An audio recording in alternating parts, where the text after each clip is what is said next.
นต์เสน่ห์แห่งเมืองเก่าจำปาสักวัดอามาดบ่เพียงแต่เป็นสถานที่สำคัญทางประวัติศาสตร์เท่านั้นแต่ยังเป็นวัดที่มีความเก่าแก่และมีสถาปัตยกรรมที่สะท้อนถึงเอกลักษณ์ของวัฒนธรรมท้องถิ่นจำปาสักได้เป็นอย่างดีวัดอามาดเป็นหนึ่งในสถานที่ท่องเที่ยวทางประวัติศาสตร์ที่โดดเด่นของเมืองจำปาสักด้วยที่ตั้งที่อันเป็นเอกลักษณ์เลียบตามแคมฝั่งแม่น้ำโขงเบื้องตะวันตกและตั้งอยู่ในเขตเมืองเก่าเฮ็ดให้วัดแห่งนี้เป็นจุดแวะพักที่สำคัญของนักท่องเที่ยวซึ่งตั้งอยู่ใจกลางเมืองจำปาสักมีเส้นทางปู่ย่างเข้าถึงอย่างสะดวกสบาย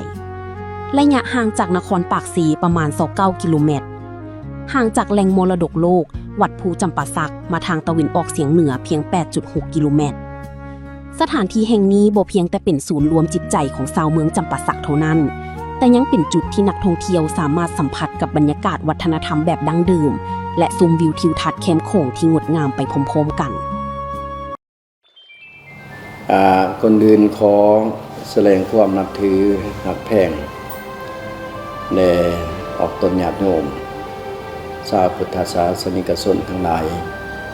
เนื่องในโอกาสวันสำคัญที่พระสงฆ์ได้ออกตนญาติโยมพร้อมด้วยอำนาจการปกครองทุกขันและทุกภาคส่วนได้พร้อมเพรียงความสมัคคีเป็นอันหนึ่งอันเดียวกันและมีจุดประสงค์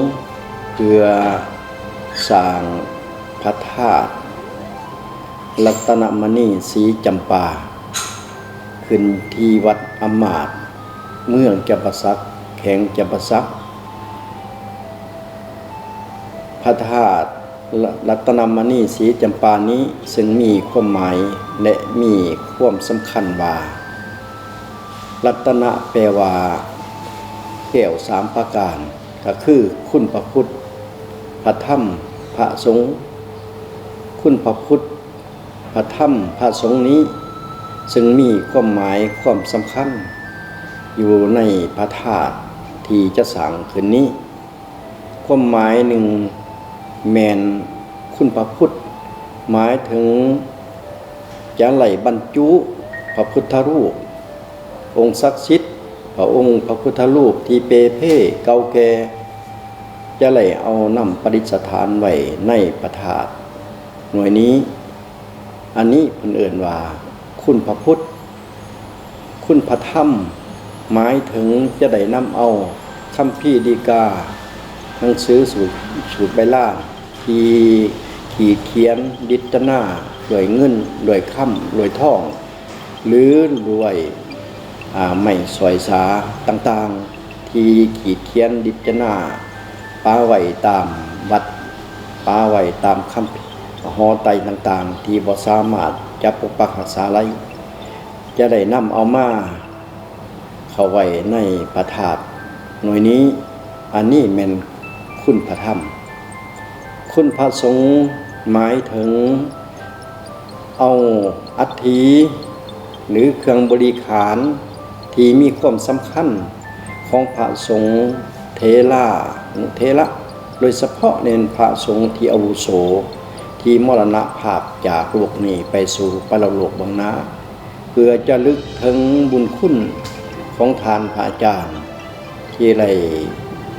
บวชทำเพียรเขียนอ่านมาแต่หน่อยเท่าใหญ่และสิ้นชีวิตมรณภาพจากไปอันนี้เป็นเอิ้นว่าคุณพระสงฆ์และมณีสีจำปามณีก็ชื่อว่าแก้วคันว่าแก้วนี่พวกเฮาจะสามารถเอาแก้วเพชรนิลจินดาหรือสริกธาตุขององค์สมเด็จพระสัมมาสัมพุทธเจ้าเข้าไปบรรจุไว้อยู่ในพระธาตุหน่วยนี้อันก็ได้เช่นเดียวกันคำว่าสีจำปานี่หมายถึงขอบเขตอาณาจักรหรือว่าขอบเขตบริเวณโดยเฉพาะในแม่ขอบเขตของวัดผู้มรดกของพวกเฮามรดกวัดผู้มรดกในขอบเขตสถานที่ดังกล่าวนี้มันเป็นเมืองที่เป็นเมืองบูฮานที่เพิ่นเคยได้เว้าว่าด่านสีหาด่านสีหา ด้านซีนี่ก็แม่นซีทิศที่เป็นขอบเขตของที่เกียรติมรดกวัดผู้จำปาสักของเฮาแล้วสีหานี่มันสีราจันทร์สีจันโทสีเกิดแล้วก็สีสุมั่งดังนี้ฉะนั้นแล้วในคำที่กล่าวมานี้แมนคำที่แต่สมัยเพิ่นปกปักรักษาขอบเขตในสมัยนั้นยังติดอยู่เมืองจำปาสักของพวกเราฉะนั้นเมื่อวัดอมาตย์ดังกล่าวนี้เป็นวัดหนึ่งที่มีวัดเป็นวัดเก่าวัดหนึ่งที่มีความหมายและมีความสำคัญที่พระสงฆ์ได้บวชทำเพียรเขียนอ่านได้ปฏิบัติดีปฏิบัติชอบปฏิบัติซื่อและปฏิบัติสมควรหลายองค์จนสามารถได้บำเพ็ญเพียรจนมรณภาพจากโลกนี้ไปสู่ปรโลกบางนาฆ่าผ้าเหลืองหลายองค์ฉะนั้นวัดดังกล่าวจึงกลายเป็นวัดหนึ่งที่มีความสำคัญในทางพระพุทธศาสนาด้วยศรัทธาอันแห่งกล้าของศิษยานุศิษย์ด้วยศรัทธาอันแห่งกล้า